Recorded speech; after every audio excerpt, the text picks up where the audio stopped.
بسم الله الرحمن الرحيم عما يتساءلون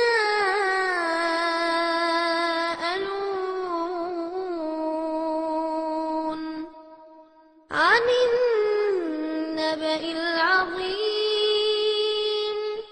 الذي هم فيه مختلفون كلا سيعلمون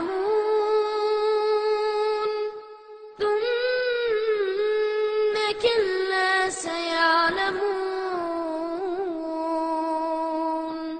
ألم نجعل الأرض مهادا والجبال أوتادا وخلقناكم أزواجا وجعلنا نومكم سباتا وجعلنا الليل لباسا وجعلنا النهار معاشا. அஸ்ஸலாமு அலைக்கும் வரஹ்மத்துல்லாஹி வபரகாத்துஹு. எல்லாம் வல்ல அல்லாஹுவின் நல்லடியார்களே, இனிய தூதரின் இறுதி பேருரை என்கிற தலைப்பு இங்கே வழங்கப்பட்டிருக்கிறது. 1430 ஆண்டுகளுக்கு முன்பாக சவுதி அரேபியா நாட்டிலே மக்கா நகரிலே அப்துல்லா ஆமினா என்கிற தம்பதியருக்கு பிறந்த முஹம்மது அவர்கள் தங்களுடைய 40வது வயதிலே இறைவனால் இறை தூதர் என்று நியமிக்கப்படுகிறார்கள். அதிலிருந்து 13 ஆண்டு காலம் மக்காவிலே தூதுத்துவ பணியை நபிகள் பெருமானார் ஸல்லல்லாஹு அலைஹி வஸல்லம் அவர்கள் மேற்கொள்கிறார்கள். வணக்கத்திற்கு தகுதியானவன் அல்லாஹ் ஒருவனை தவிர வேறு யாரும் இல்லை என்கிற ஏகத்துவ கொள்கையை அந்த மக்காவிலே கடவுளே இல்லை என்று சொல்லக்கூடிய நாத்திகர்கள் வாழக்கூடிய அந்த இடத்திலே அல்லாஹுவும் ஒரு கடவுள்தான், அவனிடத்திலே பரிந்து பேசுவதற்கு நல்ல மனிதர்களாக கருதப்படக்கூடியவர்களும் கடவுளின் அந்தஸ்தை பெற்றிருக்கிறார்கள் என்று நம்பி வந்த மக்கத்து காஃபிர்களிடத்திலே நபிகள் நாயகம் ஸல்லல்லாஹு அலைஹி வஸல்லம் அவர்கள் இந்த ஆன்மீக பிரச்சாரத்தை துவங்கினார்கள். அதற்கு பிறகு மதீனாவிலே 10 ஆண்டு காலம் எப்படி சக மனிதர்களை அல்லாஹ்வுக்கு நிகராக வைத்து கடவுளுடைய அந்தஸ்தை கொடுத்தார்களோ அந்த மக்கத்து காஃபிர்களிடத்திலே பிரச்சாரம் செய்த தூதரை, இறை தூதர்களை அல்லாஹ்வுடைய மகனாக்கி இறைவனுக்கு இணை கற்பிக்கின்ற அந்த யூத நசாராக்களுக்கு மத்தியிலே 10 ஆண்டு கால பிரச்சாரத்தையும் இறைவன் எடுத்து கூறுவதற்கு உத்தரவிட்டிருந்தான். மொத்தம் 23 ஆண்டு கால இந்த தூதுத்துவ பணியில் இறை தூதர் ஸல்லல்லாஹு அலைஹி வஸல்லம் அவர்களை அல்லாஹ் இறுதி தூதராக அனுப்பிய காரணத்தினால் வெறுமனே ஆன்மீக தலைவராக அவரை நிறுத்திவிடாமல் ஒட்டுமொத்த உலகத்திற்கும் பல்வேறு தீர்வுகளை எடுத்துரைக்கக்கூடிய வகையில் இந்த அகில உலகமே சந்திக்கக்கூடிய எத்தனையோ பிரச்சனைகளுக்கு முற்றுப்புள்ளி வைக்கக்கூடிய வகையில் இந்த உலகம் சந்திக்கக்கூடிய ஆட்சி நிர்வாகங்களுக்கும் ஒரு முன்னோடியாக ஒரு மனிதர் திகழ வேண்டும். ஆன்மீகத்திற்கு இஸ்லாம் எப்படி முன்னோடியாக இருக்கிறதோ அதே போல ஆட்சி நிர்வாகத்திற்கும் பொருளாதார ரீதியான ஒரு கட்டமைப்புகளுக்கும் இஸ்லாமிய மார்க்கத்தை ஏற்றவர்கள் தான் ஒரு முன்னோடியாக இருக்க முடியும் என்பதை உணர்த்துவதற்காக அந்த 10 ஆண்டு காலம் நபிகள் பெருமானார் ஸல்லல்லாஹு அலைஹி வஸல்லம் அவர்களை அல்லாஹ் ஆட்சி தலைவராகவும் ஆக்கினான். அப்ப அல்லாஹ்வுடைய தூதர் ஸல்லல்லாஹு அலைஹி வஸல்லம் அவர்கள் ஆன்மீக தலைவராகவும் குடும்ப தலைவராகவும் ஆட்சி தலைவராகவும் முப்பரிமாண வடிவிலே மக்கள் மன்றத்திலே முன்னோடியாக விளங்கினார்கள். இந்த தூதருடைய இறுதி கட்டத்திலே ஹிஜ்ரி 10வது ஆண்டிலே நபிகள் நாயகம் ஸல்லல்லாஹு அலைஹி வஸல்லம் அவர்கள் ஒரு ஹஜ்ஜை நிறைவேற்ற செல்கிறார்கள் மக்காவிற்கு. அதுதான் அல்லாஹ்வுடைய தூதர் அவர்களுக்கு முதலும் கடைசியுமான ஒரே ஹஜ். அந்த ஹஜ்ஜுடைய நேரத்தில் ஒரு முக்கியமான உபதேசத்தை மக்கள் மன்றத்திலே நபி ஸல்லல்லாஹு அலைஹி வஸல்லம் அவர்கள் பதிவு செய்தார்கள். அதைத்தான் வரலாற்று ஆசிரியர்கள் இறுதி பேருரை என்று குறிப்பிடுகிறார்கள். அல்லாஹ் ரப்புல் ஆலமீன் இந்த தூதருடைய மிக முக்கியமான உபதேசமாக அந்த மக்காவில் நடைபெறுகிற உபதேசத்தை அமைத்திருக்கிறான். ஏன்? இந்த இறுதி தூதர் ஸல்லல்லாஹு அலைஹி வஸல்லம் அவர்கள் உலகத்திற்கான ஒரு தூதர். இவருடைய மரணத்தை பொறுத்த வரைக்கும் அதில் மர்மம் வந்து விடக்கூடாது. இன்றைக்கு உலகத்திலே வாழ்ந்து மறைந்த எத்தனையோ மன்னர்கள், முதல்வர்கள், ஜனாதிபதிகள், எப்படிப்பட்ட ஆட்சியாளர்களாக இருந்தாலும் அவர்கள் பலர் பேருடைய மரணத்திலே மர்மம் நீடித்துக் கொண்டே இருக்கும். கடைசி வேளையில் எப்படி இருந்தார், என்ன சொல்லிவிட்டு இருந்தார், என்ன செய்திகளை உலகத்திற்கு சொல்ல நினைத்தார், ஏதாவது எழுதி கொடுத்திருக்கிறாரா என்கிற சர்ச்சையிலேயே அவர்களுடைய மரணம் சந்தித்திருப்பதை பார்க்கிறோம். அதுபோன்று நபிகள் பெருமானார் அவருடைய மரணம் அமையவில்லை. அல்லாஹ்வுடைய தூதர் ஸல்லல்லாஹு அலைஹி வஸல்லம் அவர்களை இந்த உலகத்திற்கு பல்வேறு செய்திகளை மிக தெளிவாக, சாரம்சமாக, ரத்தின சுருக்கமாக 23 ஆண்டு கால பிரச்சாரத்தை சாறு விழிந்து இவர் வழங்கிவிட வேண்டும், மக்கள் அதை பெற்றுவிட வேண்டும் என்பதற்கு அல்லாஹ் ஒரு தருணத்தை அமைத்து கொடுத்தான். அந்த வாய்ப்பை இறை தூதர் ஸல்லல்லாஹு அலைஹி வஸல்லம் அவர்கள் தக்க முறையிலே பயன்படுத்தியும் கொண்டார்கள். எப்படி? அந்த ஹிஜ்ரி 10ஆம் ஆண்டு ரமலானுடைய வேளையிலே வருடந்தோறும் ஜிப்ரீல் அலைஹிஸ்ஸலாம் அவர்கள் நபி அவர்களை சந்தித்து திருக்குர்ஆன் வசனங்களை ஓதி காண்பிக்க சொல்வார்கள். ஏன்னா ரசூலுல்லாஹ்வுடைய உள்ளத்தில் திருக்குர்ஆன் வசனங்கள் பதிவு செய்யப்பட்ட முறையே இந்த ஒட்டுமொத்த உலகத்திலும் நாமெல்லாம் திருக்குர்ஆன் வசனங்களை மனனம் செய்கிற முறைக்கு சற்று வித்தியாசமானது. இப்ப நாமெல்லாம் ஒரு விஷயத்தை மனப்பாடம் பண்ணணும், ஒரு வாய்ப்பாட மனப்பாடம் பண்ணணும், திருக்குர்ஆன் வசனங்களை மனப்பாடம் பண்ணணும்னா நம்ம ஓதணும், ஓதி காண்பிக்கணும், உரு போடணும், 4 பேர்ட்ட சொல்லி காட்டணும், 1க்கு 10 வாட்டி ரிப்பீட் பண்ணணும். இதுதான் நம்ம நிலைமை. நபிகள் பெருமானார் ஸல்லல்லாஹு அலைஹி வஸல்லம் அவர்களுக்கு அந்த நிலை கிடையாது. அல்லாஹ் என்ன சொல்லிட்டான்? ரசூலுல்லாஹி ஸல்லல்லாஹு அலைஹி வஸல்லம் குர்ஆன் வசனத்தை வேக வேகமா மனப்பாடம் பண்றதுக்கு அவசரப்படுகிற பொழுது அல்லாஹ் சொன்னான், லா துஹர்ரிக் பிஹி லிசானக், உன்னுடைய நாவை போட்டு இவ்வளவு வேகமா அசிச்சுக்கிட்டு இருக்காதீங்க. லி தாஜல பிஹி, ஜிப்ரீல் வராரு, வேக வேகமா சொல்லிட்டு போயிருவாரு, நம்மளும் வேகமா மனப்பாடம் பண்ணிக்கலாம் அப்படின்னு நினைக்காதீங்க. இன்ன அலைனா ஜம்அஹு, அதை ஒன்று திரட்டுவது, குர்ஆனா அதை ஓதி காண்பிக்க வைக்கிறது ஏன் பொறுப்பு. ஜிப்ரீல் ஓதும் போது பேசாம கேளுங்க. ஃபஇதா கரஅனாஹு ஃபத்தபிய குர்ஆனா, ஜிப்ரீல் வந்து ஓதுவார்ல, காது கொடுத்து கேளுங்க, ரெக்கார்ட் ஆயிரும். இப்ப உள்ள ஆட்டோ ரெக்கார்டிங் ஃபெசிலிட்டி மாதிரி. இப்ப போன் போடும்போது கொஞ்சம் இருங்க நம்ம ரெக்கார்டு பண்ண சொல்லுவோமா, அவர் என்ன பேசினாலும் ரெக்கார்ட் ஆயிக்கும். அது மாதிரி நபிகள் பெருமானார் ஸல்லல்லாஹு அலைஹி வஸல்லம் அவர்களுக்கு அல்லாஹ் ரப்புல் ஆலமீன் ஜிப்ரீலை அனுப்பி சொல்ல சொல்ல ரெக்கார்ட் ஆயிக்கும். இந்த ரெக்கார்டிங் ஆனதைத்தான் வருடந்தோறும் நபி ஸல்லல்லாஹு அலைஹி வஸல்லம் அவரிடத்துல ஜிப்ரீல் அலைஹிஸ்ஸலாம் ரிப்பீட் பண்ணுங்கன்னு சொல்லுவாங்க. ஆனால் இந்த ஹிஜ்ரி 10ஆம் ஆண்டு ஒரு வாட்டி சொல்லல, ஓதி காட்டிட்டீங்கல்ல இன்னொரு வாட்டி ஓதுங்க அப்படின்ட்டாங்க. 2வது வாட்டி ஓதி காட்டின உடனே ரசூலுல்லாஹி ஸல்லல்லாஹு அலைஹி வஸல்லம் அவர்கள் அதை உணர்ந்து கொண்டு, இதோட ஜிப்ரீலுடைய இந்த மாதிரி ரமலான் வருகை நமக்கு கடைசிதான், நம்ம இந்த உலகத்தை விட்டு பிரிகிற மாதிரி ஒரு கட்டம் வந்துருச்சு, நம்ம மக்களுக்கு சொல்ல வேண்டிய விஷயங்களை எல்லாம் ஒண்ணு விடாம சொல்லி முடிச்சிடணும், நம்ம நேரம் நெருங்கி இருக்குது என்று இந்த உலகத்தை விட்டு பிரிவதை தானே முடிவு செய்து கொண்டு அதற்கு ஏற்றது மாதிரி தன்னுடைய உபதேசங்களை நபிகள் பெருமானார் ஸல்லல்லாஹு அலைஹி வஸல்லம் அவர்கள் அப்பொழுதே அமைக்க ஆரம்பித்து விட்டார்கள். நபி தோழர் முஆத் ரலியல்லாஹு அவர்களை யமன் தேசத்திற்கு, இன்றைக்கு ஓமனை சொல்வார்கள், அன்றைக்கு யமன், ஆனா அந்த மக்கள் தான் ரொம்ப சாஃப்டான மக்கள், அந்த தேசத்திற்கு ஆளுநராக முஆத் ரலியல்லாஹு அவர்கள் அனுப்புறாங்க. அவரை ஒட்டகத்தில் ஏற்றி விட்டு ரசூல்லா கீழே அப்படியே நடந்து வராங்க. ஒட்டகத்தின் மேல முஆத் எல்லாம் இருக்கிறாங்க. ஒரு வல்லரசு நாட்டின் அதிபதி கீழே நடந்து வராங்க. அப்படியே கூட்டிட்டு வந்து ஊர் எல்லையோரத்துல வந்து நல்லபடியா போயிட்டு வாங்க, அடுத்த ஆண்டு நீங்க வந்தீங்கன்னா என்ன நீங்க பார்க்க முடியாது,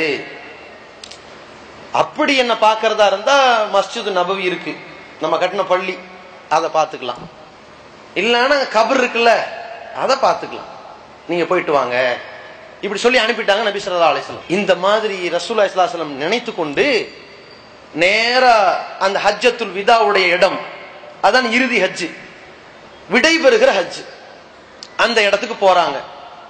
நபிகள் பெருமானார் ஸல்லல்லாஹு அலைஹி வஸல்லம் அவர்கள் அந்த இடத்துல போய், எத்தனையோ இடங்கள் இருக்கிறது உபதேசம் பண்றதுக்கு, ஜும்மா மேடை இருக்கிறது, கடை வீதிகள் இருக்கிறது, இது போன்று மாநாட்டு மேடைகள் இருக்கிறது, எத்தனையோ இடங்கள் இருந்தாலும் கூட அல்லாஹ் ஒரு இடத்தை தேர்ந்தெடுத்தான் பாத்தீங்களா இந்த அரஃபா பெருவெளியில, அதுதான் முக்கியமான காரணம் இருக்கிறது. ஏன், ஒரு சில விஷயங்களை யாரு சொன்னா கரெக்டா இருக்கும், எந்த மாதிரி நேரத்துல சொன்னா கரெக்டா இருக்கும், அதை கேட்கிற மக்கள் எப்படிப்பட்ட சூழ்நிலை இருந்தா கரெக்டா இருக்கும் என்பதை பார்த்து அதை அல்லாஹ் அமைச்சான். எப்படி ஒரு மனிதன் சராசரியான நிலையில் இருப்பதை விட 5 வேளை தொழுகையில போய் நிக்கிறான்ல அதை விட, ரமலான்ல நோன்பு வச்சிருக்கிறான்ல அதையும் விட, தன்னுடைய வாழ்நாள்ல ஒரு தடவையாவது இந்த காபத்துல்லாவுக்கு போனான்னு வைங்க, யாரா இருந்தாலும் சரி, உலகத்தில் வாழ்கிற கோடான கோடி மக்கள்ல ஈமான் கொண்ட யாரா இருந்தாலும் முதல் முறையாக அந்த ஆலயத்தை நோக்கி ஹஜ்ஜுக்கோ உம்ராவுக்கு போனாங்கன்னா அந்த காபாவை பார்த்த உடனே சரி, அப்படி உள்ளத்துல இருந்து ஒரு வகையான மாற்றம் ஏற்பட்டு, எப்படா இந்த கண்ணுல இருந்து தண்ணி ஓடுதுன்னே தெரியாது, அப்படி அழுவார்கள்.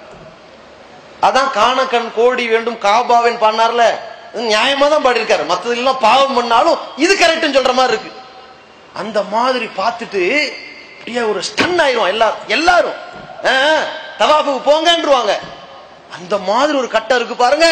ஒவ்வொருத்தனுடைய உள்ளம் எப்படி இருக்கு தெரியுமா, இனிமேல் நம்ம பாவம் பண்ணக்கூடாது, யாருக்கும் துரோகம் பண்ணக்கூடாது, இனிமேல் 5 வேளை கரெக்டா தொழுவேன், இறைவா இனிமேல் நான் யாருக்கு எந்த விதமான ஏமாற்று வேலையை பண்ண மாட்டேன், மோசடி பண்ண மாட்டேன், இறைவா இது ஒரு கடைசி வாய்ப்பா நினைச்சு என்ன மன்னிச்சிரு, சரண்டர் ஆயிடுவான். அதான் அந்த இடம். அதுவும் ஹஜ்ஜுடைய நிலைமை என்ன, கையவுமின் வலதத்துகு உம்முஹுனாங்க ரசூல்லா, அன்று பிறந்த பாலகன் மாதிரி ஆயிடுவான். அந்த இடத்துல போய் அவ்வளவு மக்களை பார்த்து அல்லாஹுவை துதித்து சஜிதாவில் விழுந்ததுக்கு பிறகு இனிமேல் நான் ஒரு புனிதன் அப்படிங்கிற மாதிரி வராம பாருங்க. அந்த இடத்தை அல்லாஹ் செலக்ட் பண்ணி இப்ப பேசுங்க விடக்கூடாது, இந்த இடத்துல பேசினாதான் இந்த மக்கள் அவ்வளவு கவனமாக, பொதுவாகவே சஹாபாக்கள் நல்ல கவனமாக கேட்டாலும் அந்த இடத்துல இன்னும் காதுகளை கூர்மையாக்கி கொண்டு கேட்பார்கள். அங்க வச்சு அல்லாஹ் பேச வச்சான், ஒரு தருணத்தை அமைச்சு கொடுத்து. அப்படி ரசூலுல்லாஹி ஸல்லல்லாஹு அலைஹி வஸல்லம் அவர்கள் அந்த அரஃபாவுடைய பெருவெளியில கட கட கடன்னு அடுக்குறாங்க. எத்தனையோ செய்திகளை குறிப்பிட்டார்கள். அதுல அல்லாஹ்வுடைய தூதர் ஸல்லல்லாஹு அலைஹி வஸல்லம் அவர்கள் மிக முக்கியமாக முத்தாய்ப்பாக முதல் அம்சமாக வைத்த ஒரு செய்தி, மக்களிடத்தில் முதல்ல இந்த நாளை பற்றி, இந்த ஊரை பற்றி, இந்த மாதத்தை பற்றிய ஒரு புனிதத்தை உணர்த்தணும் கேட்கிறாங்க. மக்களே நல்லா கவனிச்சுக்கங்க, ஹஜ்ஜை பற்றிய முறைகளை பற்றி ஏதாவது கேட்க வேண்டி இருந்தால் இப்ப கேட்டுக்குங்க. உம்ராவை பற்றி தஅல்லமுல் ஹஜ்ஜ வல் உம்ரத, ஹஜ் உம்ரா சட்டங்களை பற்றி ஏதாவது பாக்கி இருந்தால் இப்பவே கேட்டு முடிச்சுக்குங்க. ஏன், இதுதான் கடைசி ஹஜ் எனக்கு, அடுத்து நான் உங்களிடையும் சந்திப்பேனா மாட்டேனா என்று எனக்கு தெரியாது, அதனால எல்லாத்தையும் இப்பயே கேட்டுக்குங்க அப்படின்னு ரசூலுல்லாஹி ஸல்லல்லாஹு அலைஹி வஸல்லம் சொல்லிட்டு அப்புறம் சொல்றாங்க, இந்த நாள் எப்படிப்பட்ட நாள்னு தெரியுமா? எல்லா மக்களும் ரசூலுல்லாஹ் ஏதோ ஒரு முக்கியமான செய்தி சொல்ல போறாங்க, விடைபெறுகிற வார்த்தை மாதிரி தெரியுது, இது சாதாரண வார்த்தையா இல்ல, கொஞ்சம் கவனமா தான் கேட்கணும், காதுகளை தீட்டி வைக்கணும், ஒன்னையும் விடக்கூடாது, அமைதியா இருங்க, இப்படி கேட்கிறாங்க. இந்த நாள் எப்படிப்பட்டது தெரியுமா?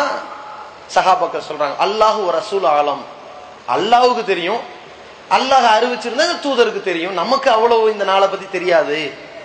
இந்த மாதம் எப்படிப்பட்டது தெரியுமா? அல்லாஹ்வுக்கு தூதருக்கு தான் தெரியும். இந்த நகரம் எப்படிப்பட்டது தெரியுமா? அல்லாஹ்வுக்கும் தூதருக்கு தான் தெரியும்.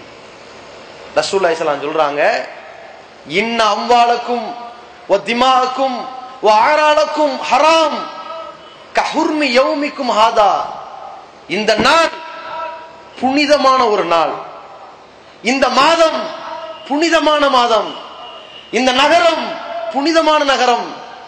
அதுபோல உங்களுடைய மான மரியாதை இந்த நாளை போன்று, இந்த மாதத்தை போன்று, இந்த நகரத்தை போன்று மிக புனிதமானது. உங்களுடைய உயிர் புனிதமானது, உங்களுடைய பொருளாதார உடைமைகள் புனிதமானது.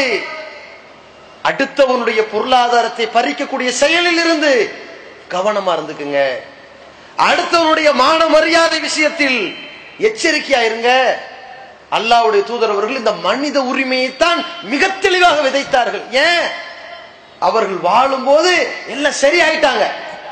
அதற்கு முன்னால் வாழையடி வாழையாக வெட்டி திரிந்தவர்கள் ஒரு குல பழியை இன்னொரு குலத்தின் மீது சுமத்தி, அப்படியே கோத்திரங்களாக கொலை பழியை சுமத்தி கொலைவெறி தாக்குதலை நடத்தி தாண்டவம் ஆடியவர்கள், அவ்வளவு பெரிய பாரம்பரிய வெறியர்களாக இருந்தவர்கள், மொழி வெறியர்களாக இருந்தவர்கள், நிறவெறியர்களாக இருந்தவர்கள், சகோதரத்துவத்தை உடைத்தவர்கள், சாமானியர்களை போட்டு அடித்தவர்கள், அத்தனை பேரும் மனம் திருந்தி அந்த இடத்தில் கூடியிருக்கிறார்களே. நம்ம இருக்கும்போது கூடியிருக்கிறாங்க. நம்ம போனதுக்கு பிறகு மீண்டும் அடிச்சுக்கிட்டா, உடஞ்சுக்கிட்டா, இந்த கூட்டம் பிரிஞ்சுட்டா, அது நடக்கக்கூடாது. இந்த ஏகத்துவத்திற்காக, இந்த சத்தியத்திற்காக, வணக்கத்திற்கு தகுதியானவன் அல்லாஹ் ஒருத்த மட்டும்தாங்கிற கொள்கைக்காக வேண்டி இணைந்த கூட்டம் உடையக்கூடாது. இதை தெளிவாக விதைக்கிறார்கள். நீங்க கவனமா நடந்துக்குங்க. லா தர்ஜிஉ பாதி குஃபாரா. தோழர்களே, எனக்கு பிறகு நீங்க யாரு காஃபிர் ஆயிராதீங்க. இப்ப முஸ்லிமா இருக்கிறாங்க, நீங்க நான் மௌத்தா போனதுக்கு பிறகு நீங்க யாரும் காஃபிர் ஆயிடக்கூடாது. இதுதான் இந்த மனித உரிமைகள்ல அல்லாஹ்வுடைய தூதரவர்கள் ரொம்ப கவனம் செலுத்தி சொன்னார்கள். எனக்கு பிறகு நீங்க யாரும் இறை மறுப்பாளர்களாகி விடாதீர்கள். எப்படி? அல்லாஹ்வை நம்பிட்டு இப்ப அல்லாஹ்வே இல்ல அப்படியா?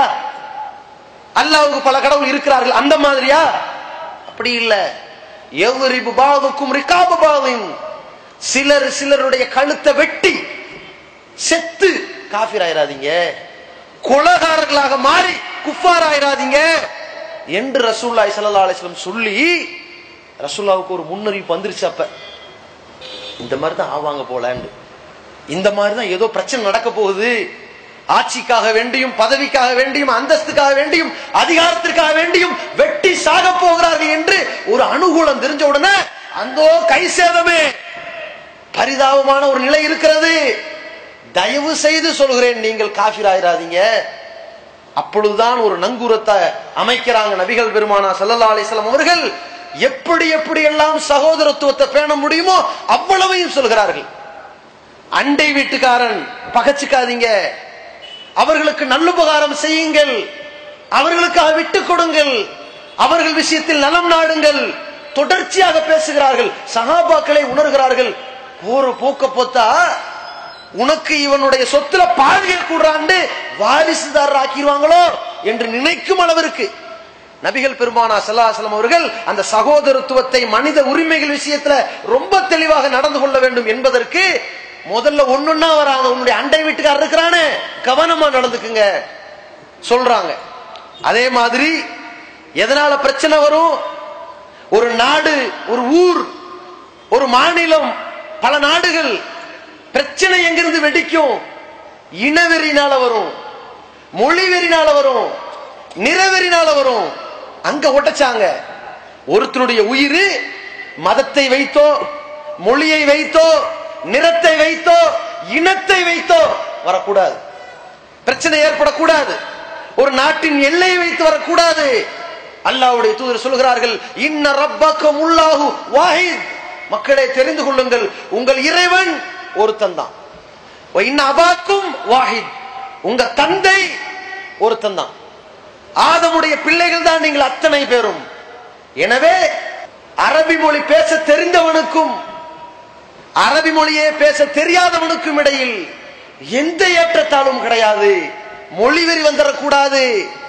மொழிவெறியை காரணம் காட்டி அடிச்சுக்கிட்டா அதை உடைச்சாங்க ரசூலுல்லாஹ். ஏன் ஒரு ஆட்சியாளர் இப்படி இருக்கணுங்க.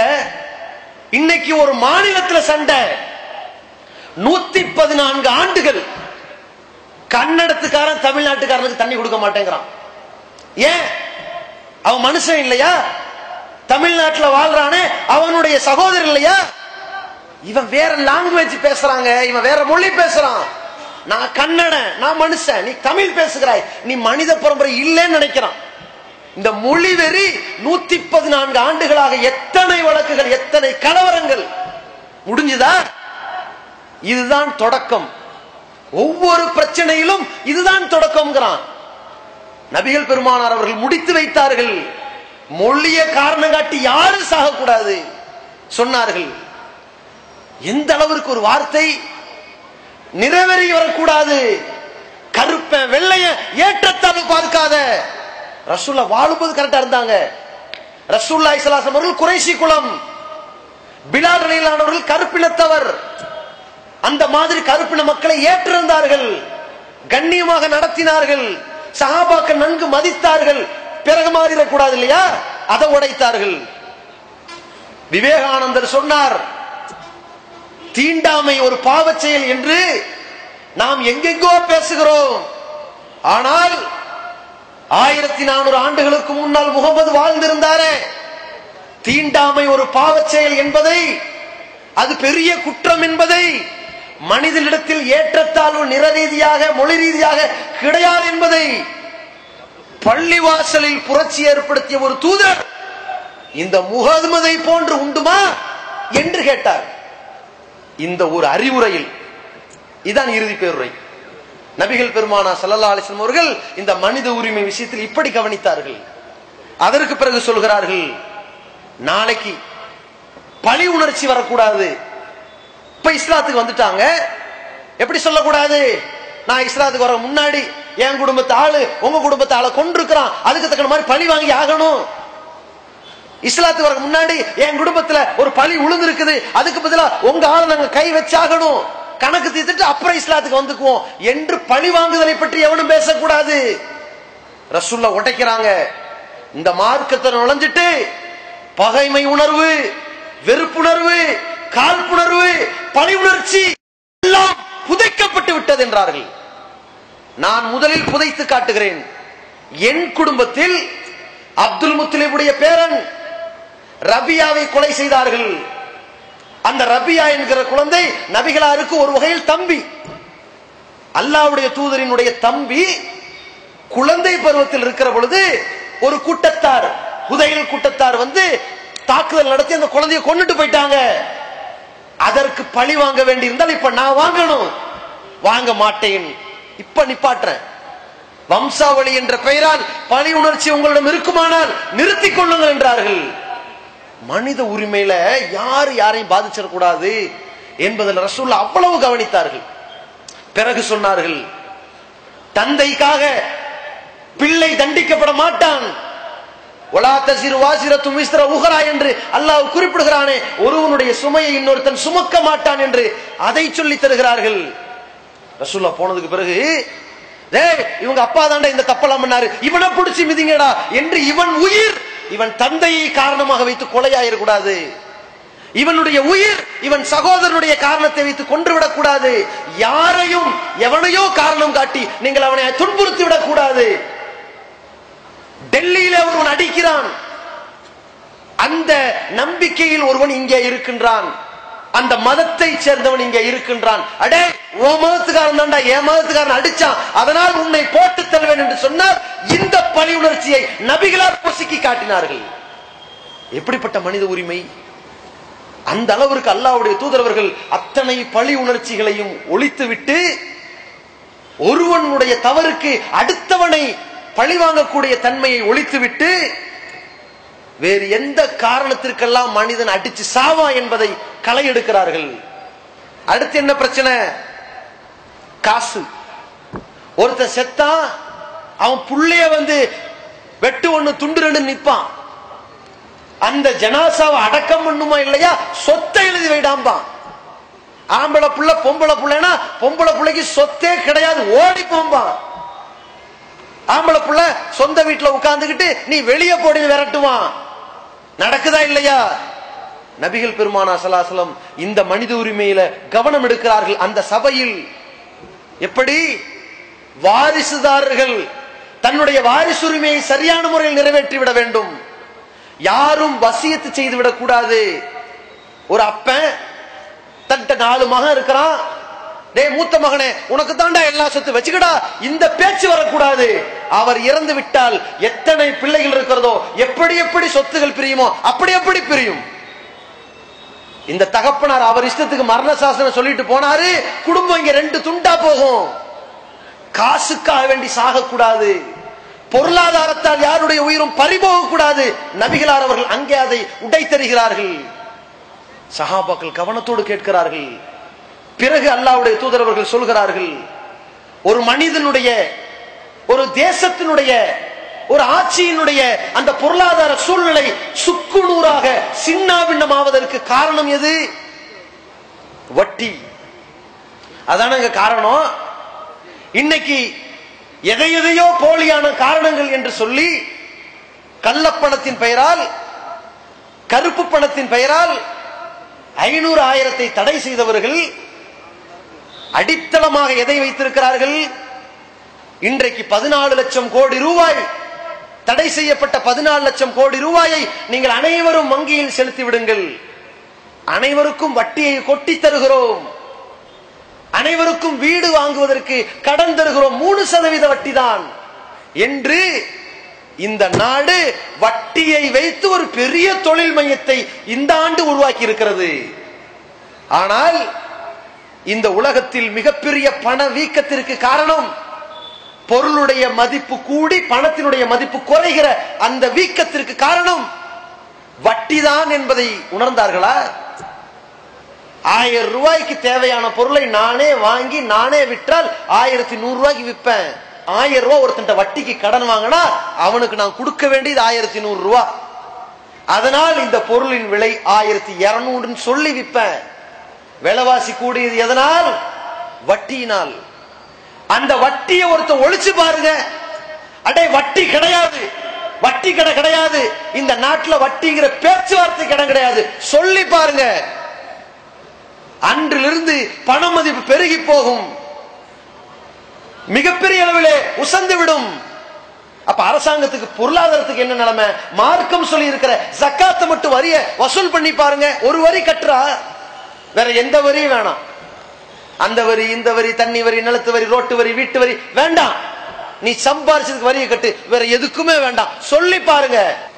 இவ்வளவு அழகான ஒரு திட்டத்தை நபிகள் பெருமானா அவர்கள் அந்த இடத்துல பிரகடனப்படுத்துகிறார்கள்.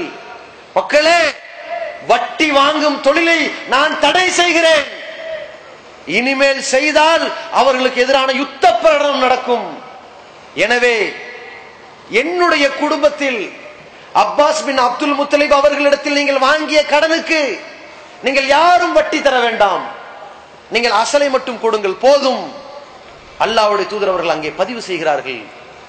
வட்டி என்கிற காரணத்தை வைத்து கரண்ட் வட்டி என்றும் கந்து வட்டி என்றும் மீட்டர் வட்டி என்றும் ஒருத்தருடைய பொருளாதாரத்தை சுரண்டுகிறார்கள்.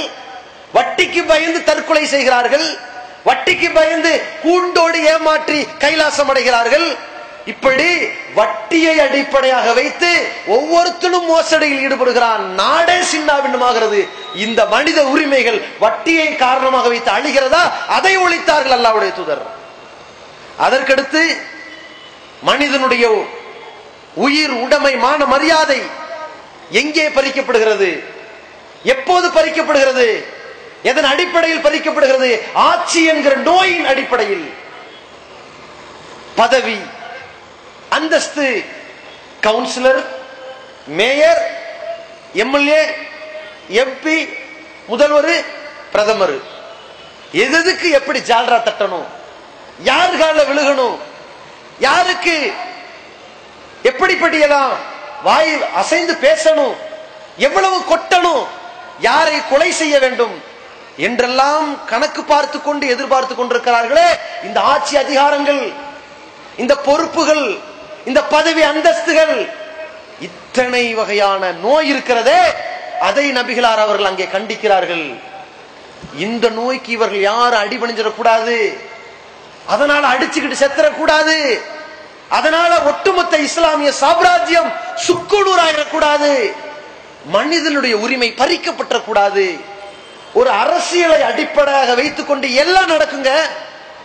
நம் இரண்டு சகோதரனுக்கு இடையில் சகோதரத்துவம் உடைய வேண்டுமா? இந்த அரசியல் உடைக்கும். ஒரு கிளை பொறுப்பு, ஒரு மாவட்ட பொறுப்பு, ஒரு முன்னாள் இன்னாள் பொறுப்பு, இந்த ஆட்சி அந்த ஆட்சி பொறுப்பு, ஆளுங்கட்சி எதிர்கட்சி பொறுப்பு உடைக்காதா? சகோதரத்துவம் உடைக்கும், புறம் பேச வைக்கும், பொய் பேச வைக்கும், கோல் மூட்டை வைக்கும், போட்டு கொடுக்க வைக்கும், இல்லாத அபாண்டத்தை அள்ளி தெளிக்க வைக்கும், எத்தனையோ கற்பனைகளை செய்ய வைக்கும். செய்யுமா செய்யாதா? நபிகள் நாயகம் ஸல்லல்லாஹு அலைஹி வஸல்லம் அங்கே அதற்கு வேட்டு வைத்தார்கள். தோழர்களே, எனக்கு பிறகு நீங்கள் கட்டுப்பட்டு நடங்கள். அந்த கட்டுப்பாடு எப்படி இருக்க வேண்டும் தெரியுமா? உங்களுக்கு சில தலைவர்கள் வருவார்கள், அவருடைய காது அருந்திருந்தாலும் சரி, மூக்கு அருந்திருந்தாலும் சரி, கன்னங்கள் கருத்திருந்தாலும் சரி, மண்டை தலை திராட்சையினுடைய பழத்தை போன்று சுருந்திருந்தாலும் சரி, அதியூ தா அம்ரிக்கும், உங்களுக்கு கீழ் ஆட்சி நடத்துகிறாரே, உங்களை கீழ்படிய செய்கிறாரே, அவருக்கு கீழ்படிஞ்சு போங்க, பேசாம போயிருங்க. எப்படி சொல்றாங்க நபி ஸல்லல்லாஹு அலைஹி வஸல்லம்? ஒரு சிறந்த மூமின் யார்? ஒரு சிறந்த இறை நம்பிக்கையாளன் யார்? யார் அழைத்தாலும் செல்கிற ஒட்டகத்தை போன்று இருக்க வேண்டும். மின் ஹைசிதின் இன்கீத காத, அந்த ஒட்டகத்தை எவன் இழுத்துட்டாலும் பேசாம போகும். இதான் ஒட்டகத்தின் சுபாவம். ஆடு அப்படி கிடையாது, இழுத்தோம்னு அப்படியே நிக்கும். 500 ஆடு பாருங்க, ஒரு ஆடை பிடிச்சி இழுக்கிறதுக்கு வம்படியா கஷ்டப்படணும். தூக்கிட்டு தாண்டுங்க, உங்களை தாண்டி இந்த 500 ஆடு தாண்டி போயிடும். அத செம்மறி ஆடு கூட்டம்பாங்க. அது மாதிரி இருக்காதீங்க. ஒட்டகம் இருக்கு பாருங்க, பேசாம போகும், சண்டித்தனமே வராது. அது மாதிரி இருங்க. இன்னைக்கு அதான் யாரை ஆட்சியாளர்னு பாக்குறான்? ஃபேஸ் வேல்யூ இருக்கா? முகம் அழகா இருக்கா? செல்வாக்கு இருக்கா? வயசு இருக்கா? அனுபவம் இருக்குதா? பேக்ரவுண்ட் இருக்கா? வாழ்க அப்படின்றான். செல்வாக்கு இல்ல, பேக்ரவுண்ட் இல்ல, அது இல்ல, இது இல்ல, எதுவும் இல்ல, போடா போக்கத்தவனே அப்படின்னு போயிருவாங்க. அல்லாஹ்வுடைய தூதர் அங்கே உடைத்து காட்டினார்கள். யாருக்கு நீ கட்டுப்பட வேண்டும்? உனக்கு ஒருவன் மிகப்பெரிய ஆட்சியாளராக வந்திருக்கிறார். அல்லாஹ்வுடைய சட்டத்தை வழி நடத்துகிற பொழுது அவன் கன்னங்கள் கருத்திருந்தாலும், காதுகள் கிழிந்திருந்தாலும், அவனுடைய மூக்கே அருந்திருந்தாலும் சரி, கட்டுப்பட்டு போ. முகத்தை பார்க்காத, ஃபேஸ் வேல்யூ பார்க்காத, பேக்ரவுண்ட பார்க்காத, அவன் கொள்கையை பார். அல்லாஹ்வுடைய தூதரவர்கள் விதைத்தார்கள். ஏன்? இதுக்கு சண்டை வரக்கூடாது இல்லைங்க, இதுக்கு பிரிஞ்சிடக்கூடாது இல்ல, பிணக்கு வரக்கூடாது இல்ல, கோபப்படக்கூடாது இல்ல, காழ்ப்புணர்ச்சி வரக்கூடாது இல்ல, அதை உடைத்தார்கள். அதற்கு பிறகு நபிகள் பெருமானா ஸல்லல்லாஹு அலைஹி வஸல்லம் அவர்கள் சஹாபாக்களிடத்திலே சபையிலே வைத்து கேட்கிறார்கள். அல்லாஹ் இந்த இடத்துலதான் இதையெல்லாம் சொல்லணும்னு அறிவிச்சிட்டான், அதனால சொன்னாங்க. நபிகள் பெருமானார் ஸல்லல்லாஹு அலைஹி வஸல்லம் அவர்கள் அந்த சபையிலே வைத்துக் கொண்டு, இது அல்லாஹ்வுடைய உத்தரவா இருக்கு இல்லையா, இது நம்ம இங்க சொல்லணும்ல, நபியே மறக்காம அங்க போய் தெளிவா பதிவு பண்ணிரு என்று அல்லாஹ் சொல்லி இருக்கிறான். இதனால ரசூலுல்லாஹி ஸல்லல்லாஹு அலைஹி வஸல்லம் என்ன பண்றாங்க?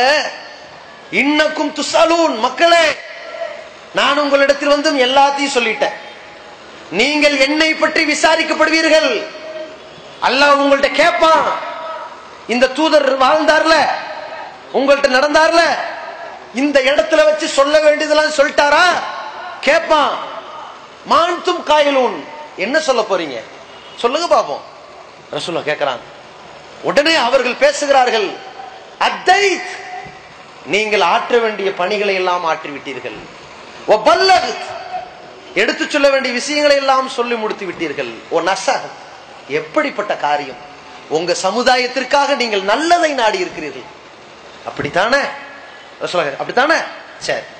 அல்லாஹும்ம இறைவா, விரலை தூக்குகிறார்கள், ஆட்காட்டி விரலை மேலே தூக்கிவிட்டு பிறகு அப்படியே இறக்கி மக்களை காட்டி, ஈஷஹத், இதுக்கு நீ சாட்சிகிறீரா? நான் எடுத்து சொன்ன விஷயத்திற்கெல்லாம் நீ சாட்சி பாத்துக்க. எல்லாரும் சொன்னாங்க பத்தியா, நீ பூர்த்தி செஞ்சிட்டீங்க, எடுத்து சொல்லிட்டீங்க, நல்லதுதான் நாடுனீங்க சொன்னாங்கல்ல, இறைவா இதுக்கு நீ சாட்சியா இருந்துக்க என்று நபிகள் பெருமானார் ஸல்லல்லாஹு அலைஹி வஸல்லம் அவர்கள் சொல்லிட்டு, இந்த மக்கள் இனிமேல் எப்படி பயணிக்க வேண்டும், வழிகடாமல் இருப்பதற்கு என்ன செய்ய வேண்டும், அல்லாஹ்வுடைய தூதரவர்கள் அதற்கு பிறகு அடுக்குகிறார்கள். எப்படி சொல்கிறார்கள்? தரக்து ஃபீக்கும் மா, மக்களே உங்களிடத்தில் ஒன்றை விட்டு செல்கிறேன், ஒன்றே ஒன்றுதான், லன் தலில்லு மா தமஸ்ஸக்தும், நீங்கள் அதை பற்றி பிடித்தால் ஒருபோதும் வழி தவற மாட்டீர்கள். என்ன தெரியுமா? கிதாப் அல்லாஹ், அது அல்லாஹ்வுடைய வேதம், அதை பற்றி பிடித்துக் கொள்ளுங்கள். பிறகு சொன்னார்கள், இந்த மக்கள் இந்த மார்க்கத்தை விட்டு சருகாமல் இருக்க வேண்டும் என்றால் முகம்மதை விட்டு பிரிந்தாலும் கூட இந்த முகம்மதுக்கு இறக்கப்பட்ட வேதத்தை தக்க வைத்துக் கொண்டால் இந்த மக்கள் அடுத்து செய்ய வேண்டிய காரியம், அல்லாஹ்வுடைய தூதரவர்கள் சொல்கிறார்கள், ஐயுஹன் நாஸ், மக்களே இத்தகுல்லா ரப்பக்கும், உங்கள் இறைவன் அல்லாஹ்வை அஞ்சிக் கொள்ளுங்கள், சல்லு ஹம்சக்கும், 5 வேளை தொழுது கொள்ளுங்கள், சூமு ஷஹ்ரக்கும், உங்களுடைய ரமலான் மாதம் இருக்கிறது, நோன்பு நோற்றுக் கொள்ளுங்கள், அத்து ஜகாத் அம்வாலிக்கும், உங்களுடைய செல்வங்களுக்கு ஜகாத்தை கொடுத்து விடுங்கள், அதியூ அம்ரிக்கும், உங்களுடைய ஆட்சியாளருக்கு கட்டுப்பட்டுக் கொள்ளுங்கள், ததுகுலு ஜன்னத ரப்பிக்கும், உங்கள் இறைவனின் சொர்க்கத்தில் கண்டிப்பாக நுழைந்து விடுவீர்கள். இதையெல்லாம் இனிமேல் நீங்கள் செய்ய வேண்டும், தொடர்ச்சியாக இருக்க வேண்டும்.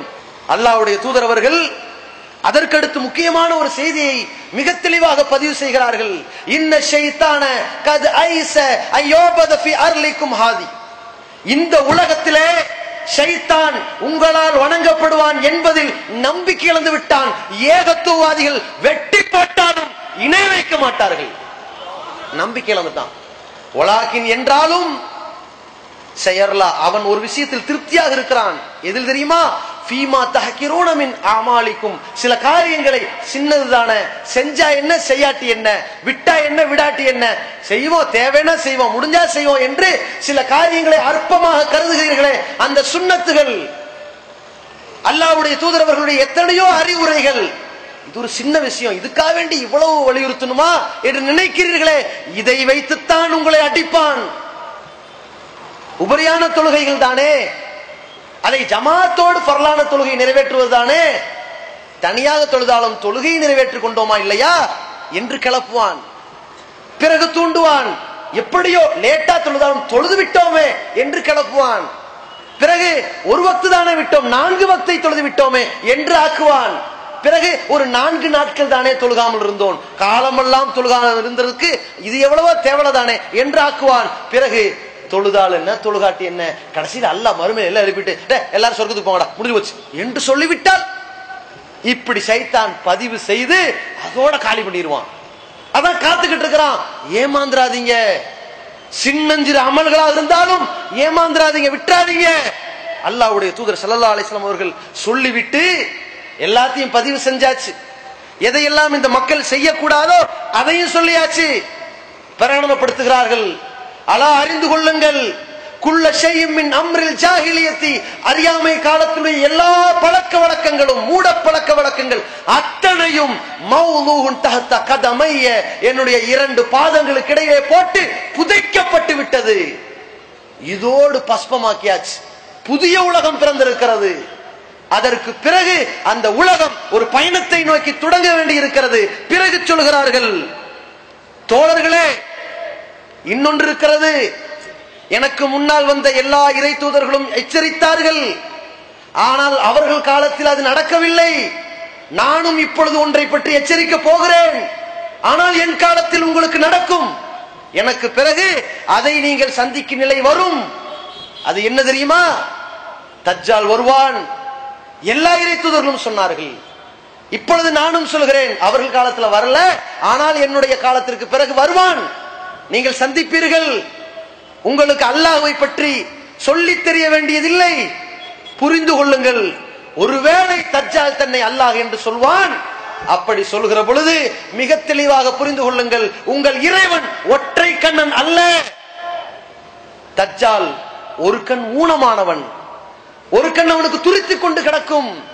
நம்பி விடாதீர்கள், எச்சரித்து விட்டேன். அலா புரிந்து கொள்ளுங்கள், அல் பல்லகத்து, இதையும் சொல்லிவிட்டானா இல்லையா? ஆமாம் சொல்லிவிட்டீர்கள், முடிஞ்சது. ஒன்னொன்னுக்கும் கேட்டாங்க ரசூலுல்லாஹ். இந்த செய்தி அறிவிக்கிற எல்லா உபதேசங்களுக்கு மத்தியில் வருகிறது. பிறகு என்ன பாக்கி? ஒரு மனிதனுடைய உரிமை, மான மரியாதை வேற எந்த இடத்தில் சேதாரமடையும்? கணவன் மனைவி, இந்த பெண்களை பற்றி ஒரு ஆட்சியாளர் பேசாமல் இருப்பது யதார்த்தம். உலகம் முழுவதும் பெண்ணினத்தை பற்றி பேசாமல், அவர்களுக்கு உரிமையை வழங்காமல், அவர்களை முக்கியத்துவப்படுத்தாமல் இருப்பது யதார்த்தம். அதில் ஒரு ஆச்சரியமாக இறைத்தூதர் ஸல்லல்லாஹு அலைஹி வஸல்லம் அவர்கள் பெண்ணினத்தை மிகவும் வலியுறுத்தி பேசுகிறார்கள். வஸ்தௌஸு பின் நிசாஇ கைரா. தோழர்களே, பெண்கள் விஷயத்தில் நீங்கள் அல்லாஹ்வை பயந்து கொள்ளுங்கள், அவர்களிடத்தில் நல்லதை நாடுங்கள். நீங்கள் அல்லாஹ்வுடைய கட்டளையின் அடிப்படையில் தான் கல்யாணம் பண்ணி இருக்கிறீர்கள். நீங்கள் திருமணம் முடித்து அவர்களுடைய கற்புகளுக்கு சொந்தமாக இருக்கிறீர்களே, எப்படி? அல்லாஹ்வுடைய கட்டளையின் அடிப்படையில் திருமணம் என்கிற சட்டத்தை உணர்ந்து கட்டுப்பட்டு போங்க. அவர்களிடத்தில் தெளிவான மானக்கேடான காரியத்தை கண்டால் நீங்கள் கண்டிக்கலாம், காயம் ஏற்படாதவாறு தண்டிக்கலாம், படுக்கையை பிரிக்கலாம். அவர்கள் திருந்துவார்களே ஆனால் பழையபடி ஒரு அவர்களுக்கு நல்ல முறையிலே உணவு கொடுக்க வேண்டிய கடமை உங்களுக்கு இருக்கிறது. அவர்களுக்கு நல்ல முறையிலே உடை கொடுக்க வேண்டிய கடமை உங்களுக்கு இருக்கிறது. பயந்து கொள்ளுங்கள், பெண்கள் விஷயத்தில் எச்சரிக்கையோடு இருங்கள். இன்னஹுன்ன அமானத்துல்லாஹ், அவர்கள் அல்லாஹ்வுடைய அமானிதங்களாக உங்களிடத்தில் வந்திருக்கிறார்கள். பெண்கள் விஷயத்தில் மிக தெளிவாக இருந்து கொள்ளுங்கள். பெண்ணினத்தை நாசமாக்கி அவர்களின் திருமண உரிமையை பறித்து, அவருடைய சொத்துரிமையை பறித்து, இன்றைக்கு உலகத்தில் எத்தனையோ சித்தாந்தங்களுக்கு மத்தியிலே பெண்கள் விஷயத்தில் உங்களை நான் கடுமையாக எச்சரித்திருக்கிறேன் என்று சொல்லி பிரிகிற ஒரு தூதர். அதற்கு பிறகு நபிகள் பெருமானார் ஸல்லல்லாஹு அலைஹி வஸல்லம் அவர்கள் இந்த மக்களிடத்திலே இந்த தாவா பணி என்றென்றும் தொடர வேண்டும். இங்கே வந்திருக்கின்ற மக்கள் தெளிவான மார்க்கத்தை ஏற்றிருக்கிற மக்கள், அறியாமை குழப்பங்களையும் மூட பழக்கங்களையும் காலில் தூக்கி போட்டு புதைத்த மக்கள். இனி எப்படி பயணிக்க வேண்டும்?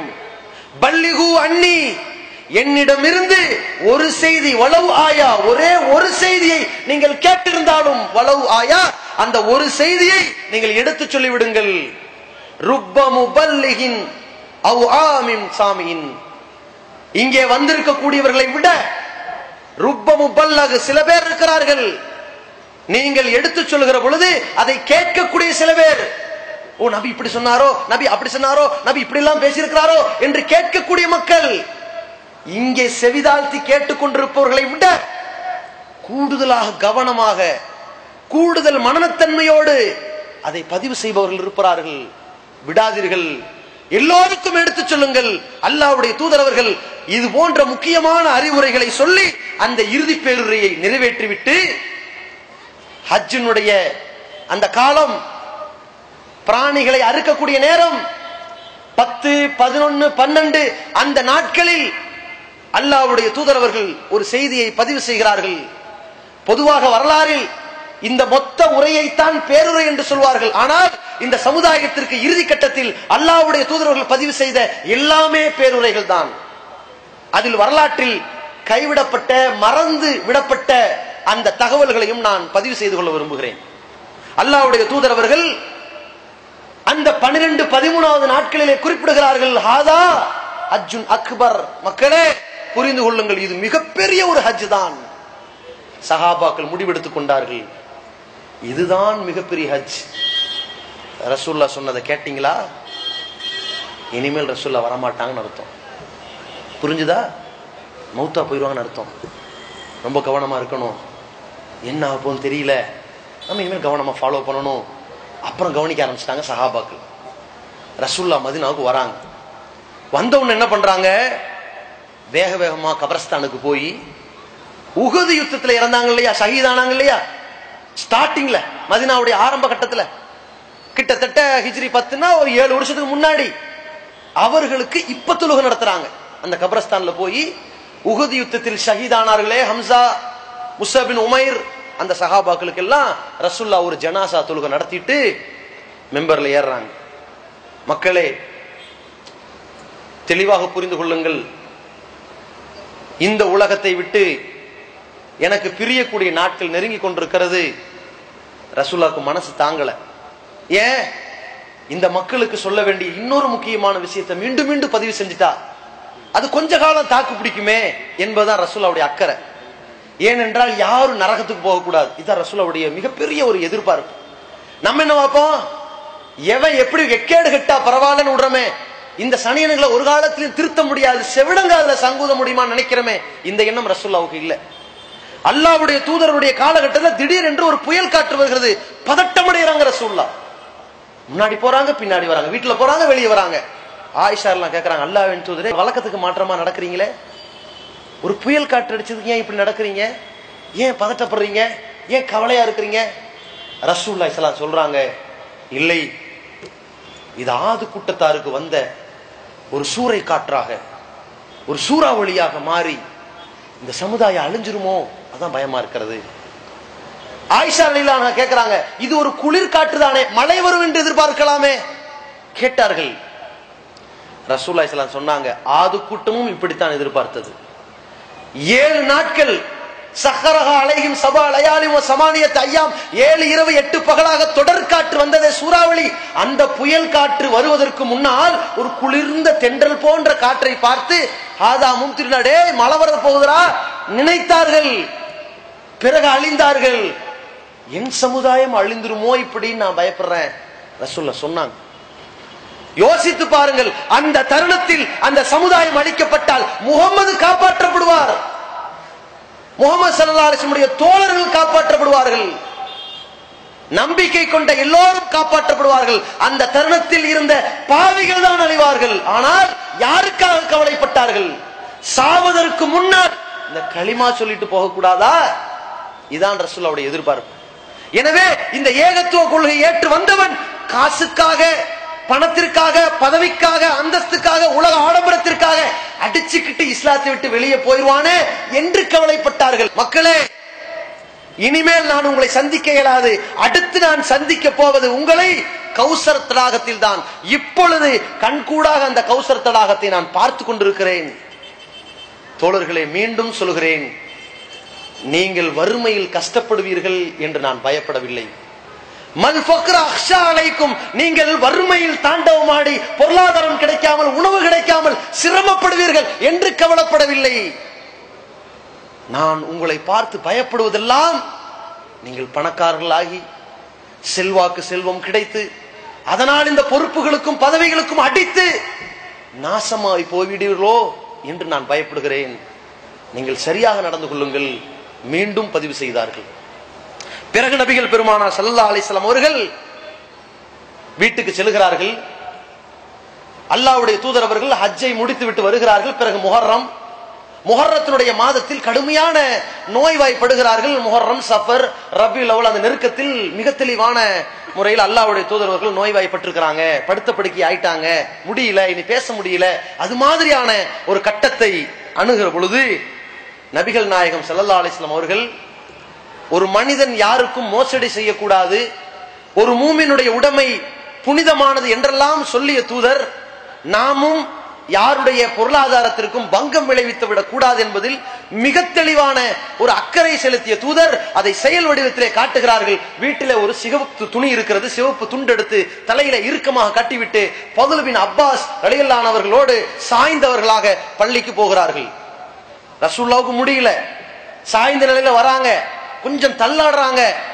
எதுக்கும் ரசூலுல்லாஹி ஸல்லல்லாஹு அலைஹி வஸல்லம் அந்த இறுதி கட்டத்தில் பள்ளிவாசல் கூட்டமாவே இருந்து கொண்டிருக்கிறது. என்ன நடக்குமோ, ஏது நடக்குமோ, என்ன செய்தி வருமோ, எப்படி வருமோ, இது மாதிரியான கட்டத்தில் ஒரு பரபரப்பாக பள்ளிவாசல் காணப்படுகிற பொழுது அல்லாஹ்வுடைய தூதரவர்கள் எழுந்து பேசுகிறார்கள். மக்களே, முஹம்மது வந்திருக்கிறேன், இதோ முஹம்மதுடைய முடி இருக்கிறது, முஹம்மதுடைய உடல் இருக்கிறது, முஹம்மதுடைய செல்வம் இருக்கிறது.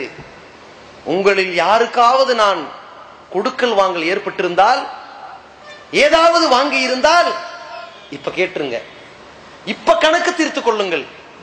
ஒருவேளை சபையிலே வைத்து முகமதே நீங்க அதை கேட்டீங்க, இதை கேட்டீங்க, கொடுங்க இங்க என்று நான் இங்கே விசாரிக்கப்பட்டால் நபித்தோழர்கள் உங்களை கர்ஜிப்பார்கள், கோபப்படுவார்கள் என்று, அல்லது நானே உங்கள் மீது பகைமையை தீர்த்துக் கொள்வேன் என்று, வெறுத்து விடுவேன் என்று யாரும் நினைக்காதீர்கள். ஏன்? பகைமை என்பது என் சுபாவத்திலும் கிடையாது, அது என் பண்பிலும் கிடையாது. நான் யாரையும் பகைத்துக் கொள்ள மாட்டேன், யாரையும் வெறுக்க மாட்டேன். சொல்லுங்க, வாயத்திறந்து சொல்லுங்க. இதோ நான் வந்திருக்கிறேன், என்ன வேணாலும் கேட்டுக்குங்க. என்கிட்ட நீங்க என்ன வாங்கியிருக்கீங்க, நான் உங்கள்ட்ட என்ன வாங்கியிருக்கிறேன் சொல்லுங்க. அல்லாஹ்வுடைய தூதர்கள் கணக்கு தீர்க்கிறார்கள். அமைதியா இருக்காங்க சஹாபாக்கள், பதில் வரல. பிறகு ரசூலுல்லாஹி ஸல்லல்லாஹு அலைஹி வஸல்லம் பெண்கள் தரப்புல போறாங்க. பெண்களே நீங்க சொல்லுங்க, உங்களிடத்தில் நான் ஏதாவது வாங்கல் இருக்குமானால் கேட்டுக்குங்க. சொல்லிட்டு வீட்டுக்கு போயிட்டாங்க. இன்னைக்கு பதில் வரல. அல்லாஹ் விடுவானா? வரும். நீ மறுநாள் போ. மறுநாள் அனுப்புறான். மறுநாளும் பெருமானார் ஸல்லல்லாஹு அலைஹி வஸல்லம் அதே மாதிரி போறாங்க, பேசுகிறார்கள். இப்படி சொன்னா சரிப்பட்டு வராது. பிறகு சொல்கிறார்கள், யாராவது என்னிடம் ஏதாவது கடனை கொடுத்திருந்தால் அதை சுட்டி காட்டுவீர்களானால், நீங்க தான் என்கிட்ட கடன் வாங்கியிருக்கிறீங்க, கொடுங்க அந்த கடனை என்று கேட்பீர்களானால், உங்களில் அத்தனை பேரிலும் அவர் தான் எனக்கு ரொம்ப விருப்பத்திற்குரியவர், இப்ப கேளுங்கன்றார். ஒருத்தர் எந்திரிச்சிட்டார், அல்லாஹ்வின் தூதரே, ஒரு ஏழை யாசகம் கேட்டு வந்த பொழுது இவருக்கு உதவி செய்வதற்கு கடன் எனக்கு கொஞ்சம் கொடுங்க நீங்க என்கிட்ட கேட்டீங்க. அப்ப நான் 3 திர்ஹத்தை வெள்ளிக்காசை கொடுத்தேன். இன்னைக்கு ஒரு 45-50 ரூபா பெறும், அவ்வளவுதான். அந்த 3 திர்ஹம் வெள்ளிக்காசை கொடுத்தேன். அது ஒண்ணு மட்டும் உங்கள்கிட்ட நான் வாங்க வேண்டியிருக்கிறது. இது இருக்குல்ல ஃபதுல், அது என்ன நிறைவேற்றிருங்க. முடிஞ்சது கணக்கு. பெண்கள் பகுதியில போனாங்க, பேசிட்டு ரிட்டர்ன் ஆயிட்டாங்க. அல்லாஹ்வுடைய தூதர்களிடமிருந்து இந்த பேச்சுவார்த்தை முடிந்து விட்டது. நாளை மௌத்தானதுக்கு பிறகு ஒருத்த விரல சுட்டி காட்டி பேசக்கூடாது. தூதர் முகமது எங்கள்கிட்ட இதை வாங்கி இருக்கார், பேச்சுவார்த்தை வரக்கூடாது. அப்படிப்பட்ட எந்த விதமான குழப்பத்திற்கும் எந்த விதமான குற்றச்சாட்டிற்கும் ஆளாகாத நிலையில் அல்லாஹ்வுடைய தூதர் அவர்கள் உலகத்திலே ஒவ்வொரு மனுஷனும் வாழ வேண்டும் என்பதை செயல் வடிவத்தில் காட்டினார்கள். நீங்கள் யாரும் அடுத்தவனுடைய பொருளாதாரத்தை வாங்கியவர்களாக கடனோ மோசடியோ போயிடாதீங்க. இதை செயல் வடிவத்தில் காட்டினார்கள். பிறகு ரசூலுல்லாஹி ஸல்லல்லாஹு அலைஹி வஸல்லம் அவர்கள் எச்சரித்தார்கள், அந்த கட்டம் வருகிறது, இது பிரச்சாரம் செய்திருக்கிறோம், மக்களிடத்தில் பேச வேண்டியதெல்லாம் பேசிவிட்டோம், இன்னொன்று பாக்கி இருக்கிறது. என்ன? மனிதனை கடவுளாக்காதே சொல்லிவிட்டோம், மனிதன் காலில் விழாதே பேசிவிட்டோம், ஒரு மனுஷன் வந்தா எந்திரிச்சு நிக்காத அரைசாற்றி இருக்கிறோம், எல்லாமே பேசி இருக்கிறோம். நபி கடவுள் கிடையாது, எல்லாத்தையும் சொல்லிவிட்டோம். ஒருவேளை நம்மை கடவுளாக்கி விட்டால், இவர்கள் நாம் இறந்ததற்கு பிறகு நம்மளை கடவுளாக்கிட்டாங்கன்னா அதையும் உடை தெரிவோம். அல்லாஹ்வுடைய தூதரவர்கள் அந்த இடத்திலே பதிவு செய்கிறார்கள். ஏன்? சஹாபாக்களிடத்தில் ஒரு பேச்சு வருகிறது. அல்லாஹ்வுடைய தூதரை கூப்பிடுகிற பொழுது, யா ரசூலல்லாஹ், அல்லாஹ்வின் தூதரை கூப்பிடலாம். எப்படி பேசுகிறார்கள்? சில கிராமவாசி வருகிறார்கள், யா முஹம்மது, முஹம்மதே கேட்டார்கள், பேர் சொல்லி கூப்பிட்டார்கள், பிரச்சனை இல்ல. ஆனால் அந்த சபையில் சில பேர் கூப்பிடுகிறார்கள், சையதனா, தலைவா, வபுனு சையதினா, தலைவரின் மகனே, சிறந்தவரே, சிறந்தவரின் மகரே, இப்படி பேசுறாங்க. தலைவான்னு கூப்பிட பிடிக்கல. நபிகள் பெருமானார் ஸல்லல்லாஹு அலைஹி வஸல்லம் முகமெல்லாம் செவந்து, என்ன பேச்சு பேசுகிறீர்கள்? லா துதிரூனி கமா அத்திரத்தி நஸாரா ஈஸா இப்னு மரியம், மரியமுடைய மைந்தன் ஈசாவை அந்த நசாராக்கள் வரம்பு மீறி புகழ்ந்தது போல நீங்கள் என்னை பேசக்கூடாது. எதை? தலைவனேன்னு சொன்னது. அப்பதான் தலக்கணம் கூடிரும். அதான் உடைச்சாங்க ரசூலுல்லாஹ். அதை தடுத்து விட்டு பிறகு சொன்னார்கள், என்னை பற்றி நீங்கள் பேச வேண்டுமா, அப்துல்லா அல்லாஹ்வுடைய அடிமைன்னு சொல்லுங்க, அல்லாஹ்வுடைய தூதர்னு சொல்லுங்க. இன்னமா அன பஷரும் மிஸ்லுக்கும், நானும் உங்களை போன்ற மனுஷன் தான் சொன்னார்கள். பிறகு பயந்தார்கள், நான் இறந்து விட்டால், இந்த இடத்தை அடக்கஸ்தலமாக்கி விட்டால், வழிபாட்டு தலமாக்கி விட்டால், லா தஜாலு கப்ரி ஈதா, தோழர்களே, என்னுடைய அடக்கத்தலத்தை பெருநாள் கொண்டாடும் இடத்தை போன்று, யோபது ஃபீ வசனா, எப்படி சிலை வழிபாடு நடத்துகிறார்களோ, எப்படி அடக்கத்தலத்தை வழிபாட்டு தலமாக ஆக்கி இருக்கிறார்களோ, அது போன்று நீங்கள் ஆக்கிவிடக் கூடாது. லானல்லாஹு கௌமன், ஒரு கூட்டத்தை அல்லாஹ் நாசமாக்க வேண்டும். இத்தகது அம்பியாயிஹிம் குபூர் அம்பியாயிஹிம் வஸ்ஸாலிஹீன மஸ்ஜிதா, தங்கள் நபிமார்கள் தங்களுடைய நல்லடியார்கள் என்று கருதப்பட்டவர்கள் அவர்களுடைய அடக்கத்தலங்களை எல்லாம் வழிபாட்டு தலங்கள் ஆக்கினார்களே, அவர்களை அல்லாஹ் நாசமாக்கட்டும். அன்ஹாக்கும் அன் தாலிக், இதை நீங்கள் செய்துவிடக் கூடாது. இறுதி பேருரையாக ரசூலுல்லாஹ் பதிவு செய்கிறார்கள். சமாதி வழிபாட்டிற்கு சொந்தக்காரர்களாக போயிருக்கிற முஸ்லிம் பெயர் தாங்கி மக்கள் இந்த இறுதிய உபதேசத்தை சிந்தித்து பாருங்கள். கவலைக்கிடமாக இருக்கிற நபிகளார் அவர்கள் ஏதாவது சொல்ல மாட்டார்களா, அதை கடவாய் பள்ளியில் இருக்க பிடிக்க கூடாதா என்று எதிர்பார்த்து கொண்டிருக்கிற நபித்தோழர்களுக்கு மத்தியிலே பதிவு செய்த ஒரு அறிவுரையை மறந்துவிட்ட சமுதாயமே யோசித்து பாருங்கள். பிறகு நபிகள் பெருமானார் ஸல்லல்லாஹு அலைஹி வஸல்லம் அவர்கள் சொல்கிறார்கள், நாளைக்கு சஹாபாக்கள் வந்து கேட்டுவிடக் கூடாது, எல்லாரும் இறக்கும் பொழுது மரண சாசனம் செய்வார்களே, சாவதற்கு முன்னால் ஒரு மரண சாசனம் உயில் எழுதுவார்களே, நபிகளார் என்ன மரண சாசனம் எழுதினார்கள் கேட்டுவிடக் கூடாது, செய்தார்கள். என்ன மரண சாசனம்? அல்லாஹுவின் வேதத்தின்படி நடந்து கொள்ளுங்கள், இதுதான் மரண சாசனம். இதுதான் இறைவனுடைய இறுதி தூதரின் இறுதி தத்துவங்கள். பிறகு நபி அவர்கள் தனக்காக பிரார்த்தனை செய்ய ஆரம்பித்து விட்டார்கள். அல்லாஹ்வுடைய தூதர் ஸல்லல்லாஹு அலைஹி வஸல்லம் அவர்கள் இந்த மக்களுக்கு சொல்ல வேண்டிய செய்திகளை எல்லாம் பதிவு செய்துவிட்டு, ஏகத்துவத்திலிருந்து, தூதுத்துவத்திலிருந்து, இந்த மனிதன் இன்னொரு மனிதனோடு நடந்து கொள்ள வேண்டிய விதத்திலிருந்து, எதை செய்ய வேண்டும் எதை செய்யக்கூடாது என்று எல்லா தத்துவங்களையும் பதிவு செய்து கொண்டு பிறகு தன்னை பற்றி பேசுகிறார்கள். ஒரு திருக்குர்ஆன் வசனத்தை அதிகமாக ஓத துவங்குகிறார்கள்.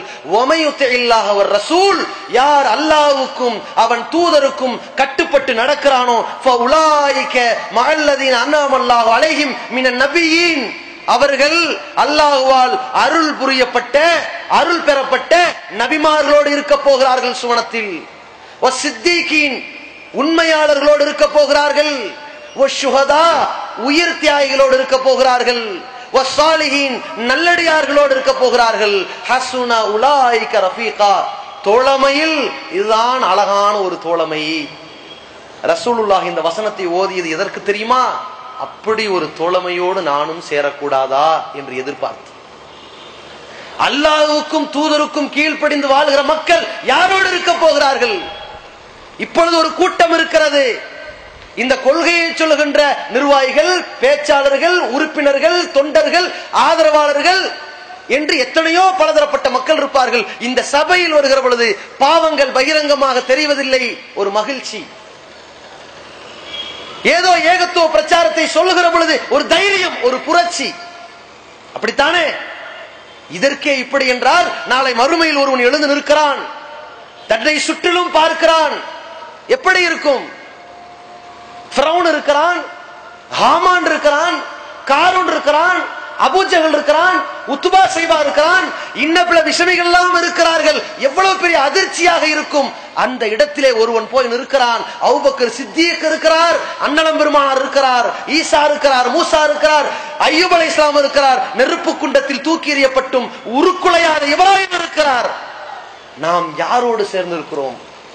எப்பேற்பட்ட தியாகிகளோடு அல்லவா சேர்ந்திருக்கிறோம் என்கிற ஒவ்வொரு இறை நம்பிக்கை கொண்டவருடைய ஆசை நபிகளாருக்கு இருந்தது. கேட்டார்கள், இதுவல்லவா நல்ல தோழமை? அல்லாஹ்விடத்திலே பிரார்த்தனை செய்ய ஆரம்பித்தார்கள். அல்லாஹும்ம பிர்ரஃபீகில் ஆலா, அல்லாஹும்ம பிர்ரஃபீகில் ஆலா, அல்லாஹும்ம பிர்ரஃபீகில் ஆலா என்று தன்னுடைய ஆட்காட்டி விரலை வானத்தை நோக்கி வைத்துக் கொண்டு, இறைவா, உயர்ந்த தோழர்களோடு, சிறந்த நட்புகளோடு, சிறந்த தோழமையோடு என்னை சேர்த்து இறைவா, என்னை இணைத்து விட இறைவா கேட்டார்கள். அல்லாஹ்வுடைய தூதரவர்கள் அதற்கு சற்று முன்பாக ஃபாத்திமாவை கூப்பிட்டு, எனக்கு நோய் ரொம்ப கடுமையாயிருச்சு, 2 பேருக்கு வர வேண்டிய நோய் என் ஒருத்தனுக்கு வந்திருக்குது, இதுக்கு பிறகு நான் இந்த நோயிலே மௌத்தாயிருவோம் போல இருக்குது அப்படின்னு ஃபாத்திமா அழுகிறான். கவலைப்படாத, அழுகாத, எனக்கு பிறகு நீ சீக்கிரம் வந்துருவ, சரியா? இன்னைக்கு குந்தி செய்யுதத்து அகலில் ஜென்னா, நீதான் சொர்க்கத்துல பெண்களின் தலைவியா இருப்ப, சரியா? ஒரு ஆனந்தம். பாத்திமா சிரிச்சாங்க. இந்த காரணத்தை யார்கிட்டையும் சொல்லல.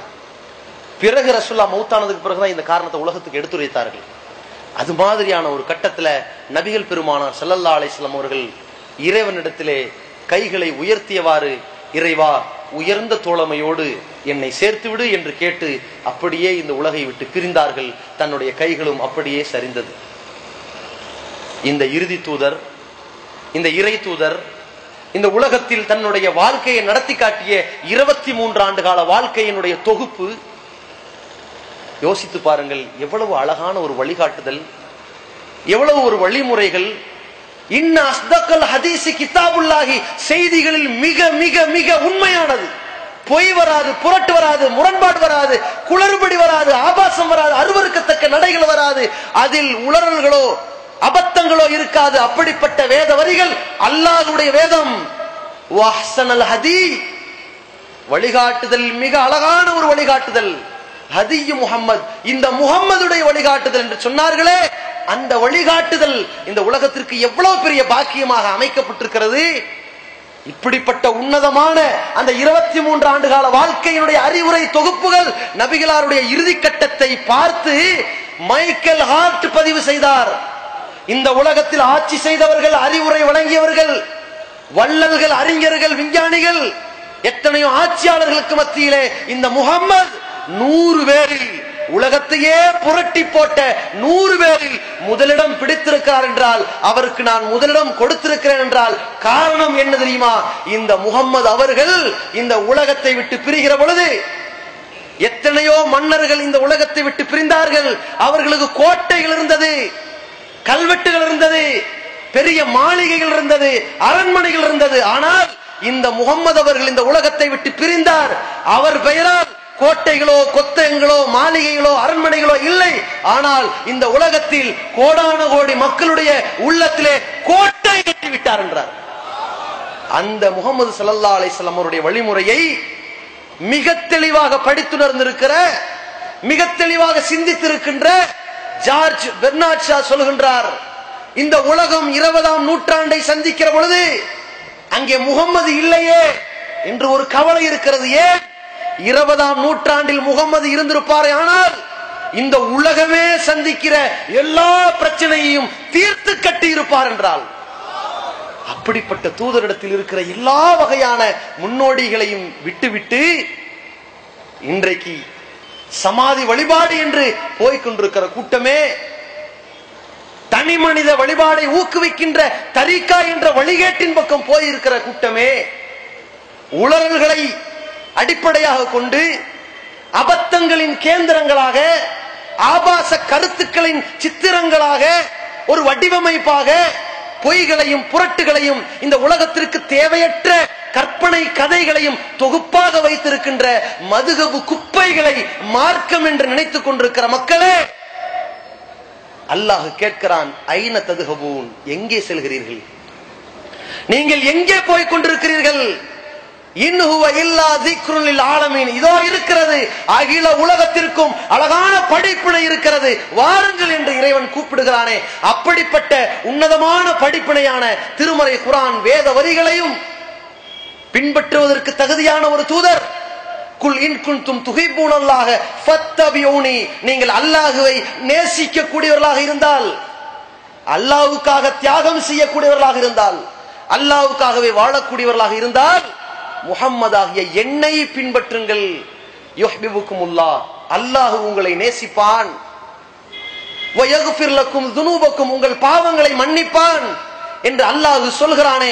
அப்படிப்பட்ட தூதரை நாம் மிகச்சரியான முறையில் பின்பற்றி, எந்த தூதர் அந்த நல்லோர்களோடு சேர விரும்பினாரோ, எந்த தூதர் அந்த உயிர் தியாகிகளோடு சேர விரும்பினாரோ, எந்த தூதர் அந்த நபிமார்களோடு இணைந்து கொள்ள ஆசைப்பட்டாரோ அதற்கான வழியை அல்லாஹ் சொல்கிறான். வமையுத்தில்லாஹ வர் ரசூல், யார் அல்லாஹ்வுக்கும் அவன் தூதருக்கும் கட்டுப்பட்டு நடந்து கொண்டிருக்கிறார்களோ ஃபஉலாயிக, அவர்கள்தான் மஅல்லதீன அன்அமல்லாஹு அலைஹிம் மினன் நபியீன், நபிமார்களோடு இருப்பார்கள், வஸித்தீகீன், உண்மையாளர்களோடு இருப்பார்கள், வஷுஹதா, உயிர் தியாகிகளோடு இருப்பார்கள், வஸாலிஹீன், நல்லடியார்களோடு இருப்பார்கள், ஹஸன உலாயிக ரஃபீகா, இதுதான் சிறந்த தோழமை என்று அல்லாஹ் சொல்கிறானே. அப்படிப்பட்ட சிறந்த தோழர்களோடு நாம் இணைவதற்கு இந்த இறுதி தூதருடைய, இந்த இறுதி பேரையினுடைய அனைத்து அறிவுரைகளையும் நம்முடைய வாழ்க்கையில் இறுதி கட்டம் வரை நடைமுறைப்படுத்தக்கூடியவர்களாக நீங்களும் நானும் மாற வேண்டும். எல்லாம் வல்ல அல்லாஹ் ரப்பல் ஆலமீன் அதன் மூலம் எந்த இறுதி தூதர் நம்மை விட்டு பிரிந்தாரோ அதே தூதரை சரியான முறையில் பின்பற்றி அதே தூதரோடு இணையக்கூடிய பாக்கியத்தை எல்லாம் வல்ல அல்லாஹ் ரப்பல் ஆலமீன் நம் அனைவருக்கும் தந்தருள்வானாக. வாஹிருதுவானா அல்ஹம்துலில்லாஹி ரப்பில் ஆலமீன். அஸ்ஸலாமு அலைக்கும் வரஹ்மத்துல்லாஹி வபரகாத்துஹு. Allah